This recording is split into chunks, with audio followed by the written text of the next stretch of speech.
اور ایک اور چیز جو رجب کے مہینے میں خصوصی طور پر ہمارے بعض بھولے بھالے مسلمان اتنے بڑے جرم میں مبتلا ہو جاتے ہیں، اتنا بڑا گناہ کر لیتے ہیں، اللہ کو اتنا زیادہ ناراض کر لیتے ہیں کہ انہیں پتہ ہی نہیں ہوتا کہ ہم کتنا بڑا جرم کر رہے ہیں۔ وہ ہے 23 رجب کے کونڈے۔ کیا ہے 23 رجب کے کونڈے؟ آپ کسی سے پوچھ کے دیکھیں جی 23 رجب کو کونڈے آپ دیتے ہیں نا، چھوٹی چھوٹی ٹوٹیاں بھر کر، برتن مٹی کے بھر کر شیرینی کھیر تقسیم کرتے پھرتے ہیں۔ کیا ہوا بھئی 23 رجب کو کیا ہوا تھا؟ آپ کیوں تقسیم کر رہے ہیں؟ پھر بھانت بھانت کی بولیاں ہیں، کوئی کہتا ہے کہ جی وہ امام جعفر صادق تھے ان کا یہ ہو گیا، کوئی کہتا ہے یہ فلاں تھا اس کا یہ ہو گیا، کوئی کہتا ہے فلاں تھا اس کا یہ ہو گیا۔ حالانکہ حقیقت کچھ اور ہے۔ یہ بھولے بھالے مسلمانوں کو اوپر سے بات کچھ اور بتا کر ان سے ایسا جرم کروایا گیا کہ اگر آپ اس کا اندازہ لگائیں تو آپ حیران و پریشان ہو۔ 23 رجب وہ تاریخ ہے جب نبی کریم صلی اللہ علیہ وسلم کے برادر نسبتی، آپ کے بیوی کی طرف سے بھائی سیدنا معاویہ رضی اللہ عنہ فوت ہوئے ہیں۔ 23 رجب کو کون فوت ہوا ہے؟ سیدنا معاویہ رضی اللہ عنہ فوت ہوئے ہیں 23 رجب کو۔ ویسے آپ کو پتہ ہے کہ جس نے اسلام کی جتنی بڑی خدمت کی ہے، اسلام کے دشمنوں نے اتنا ہی زیادہ اس کو بدنام کرنے کی کوشش کی ہے۔ ایسے ہے نا، ابو بکر صدیق رضی اللہ عنہ سے بڑی خدمت کس کی ہوگی؟ نعوذ باللہ ان پر بھی کفر کے نفاق کے فتوے لگتے ہیں، ان کو بھی ظالم، غاصب اور جابر پتہ نہیں کیا کیا کہا جاتا ہے۔ وجہ کیا ہے؟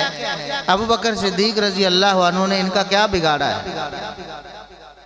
کچھ بھی نہیں، انہوں نے تو اسلام کی خدمت کی ہے نا، تو اسلام کی خدمت انہیں اچھی نہیں لگی، اس وجہ سے ان کو برا کہتے ہیں۔ رجب کے حوالے سے مشہور کر دیا گیا ہے کہ اس مہینے میں نبی کریم صلی اللہ علیہ وسلم کو معراج ہوئی تھی۔ 27 رجب کا نام لوگ لیتے ہیں کہ یہ معراج کا مہینہ ہے، حالانکہ اس کی بھی کوئی حقیقت نبی کریم صلی اللہ علیہ وسلم نے پوری زندگی کبھی بھی یہ نہیں کہا کہ رجب جو ہے وہ معراج کا مہینہ ہے۔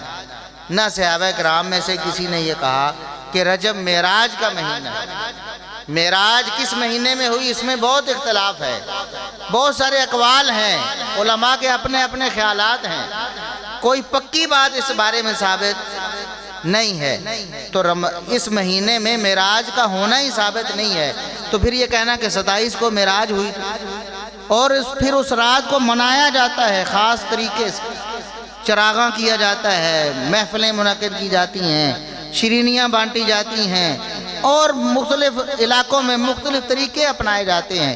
ان طریقوں کا بھی اسلام سے کوئی تعلق نہیں ہے، کیونکہ نبی کریم صلی اللہ علیہ وسلم کو معراج ہوئی، اب علماء کہتے ہیں شاید 2 ہجری میں یا 3 ہجری میں ہوئی یا اس سے پہلے ہوئی۔ یہ شروع میں مدینہ کے شروع میں، یا تو بعض کہتے ہیں کہ مکی زندگی کے آخر میں ہو گئی، بعض کہتے ہیں مدنی زندگی کے شروع میں ہو گئی۔ اب اس کے بعد بھی کم از کم 8 سال نبی کریم صلی اللہ علیہ وسلم اس دنیا میں لوگوں کے پاس موجود رہے ہیں، لیکن ایک دفعہ بھی آپ نے یہ معراج کو منایا؟ آپ نے نہیں فرمایا کہ پچھلے سال اس دن مجھے معراج ہوئی تھی اس رات، تو آج اس سال بھی ہم اس کو مناتے ہیں۔ چلو آؤ کوئی اجتماع کرتے ہیں، چلو کوئی محفل لگاتے ہیں، چلو کوئی چراغاں کر لیتے ہیں۔ ایسا کبھی نبی کریم صلی اللہ علیہ وسلم نے کیا؟ سیدنا ابو بکر صدیق رضی اللہ عنہ اپنے دور خلافت میں کبھی ایسا کیا؟ نہیں۔ سیدنا عمر فاروق رضی اللہ عنہ نے اپنے دور خلافت میں نہیں کیا، عثمان بن عفان رضی اللہ عنہ نے نہیں کیا، علی مرتضیٰ شیر خدا رضی اللہ عنہ نے نہیں کیا، ان کے بعد دیگر صحابہ کرام نے بھی نہیں کیا۔ اگر یہ کوئی معراج منانے والی کوئی بات ہوتی اور کوئی تاریخ طے ہوتی تو آج علماء میں اتنا اختلاف نہ ہوتا کہ معراج ہوئی کب ہے۔